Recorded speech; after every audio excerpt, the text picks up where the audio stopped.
আমার চ্যানেলে সবাইকে স্বাগত। আবারও চলে এলাম আর একটা রেসিপি নিয়ে। আজকে আমি তৈরি করে দেখাবো তালের পিঠা। তো আমি প্রথমে এখানে একটা কড়াই গরম করে নিয়েছি। এরপর আমি এখানে তালের পাল্পটাকে এভাবে কড়াইয়ে ভালো করে ঘন করে নেব। তো এটাকে 10 মিনিটের মতো ফুটিয়ে ঘন করে নিয়েছি। আর এর মধ্যে আমি দিয়ে দিয়েছি 4 চামচ চিনি। তো আপনারা এই মিষ্টিটা যদি না পছন্দ করেন বাদ দিতে পারেন। এরপর আমি এখানে দিয়ে দিলাম চালের আটা। তো এই চালের আটাটা আমি এখানে দিয়ে এটাকে আমি যেভাবে রুটি বানাই সেভাবে একটা ডো তৈরি করে নেব।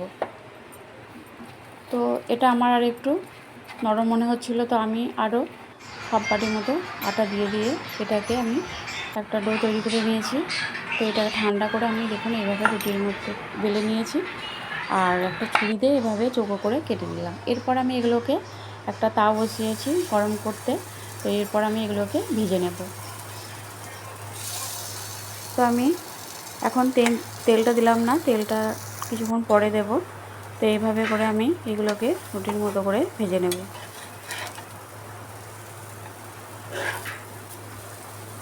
তো এখানে বেশি গ্যাসের আঁচটা বাড়াবেন না, মিডিয়ামে রাখবেন, না হলে নিচে পুড়ে যেতে পারে।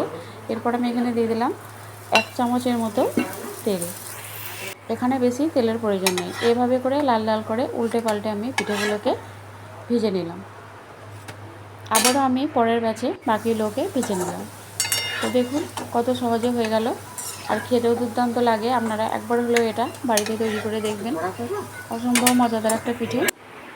তো আবার আমি ওই ডো থেকে কিছুটা ডো রেখে দিয়ে আমি এভাবে মিষ্টির আকারে এরকম শেপ দিয়ে নিলাম।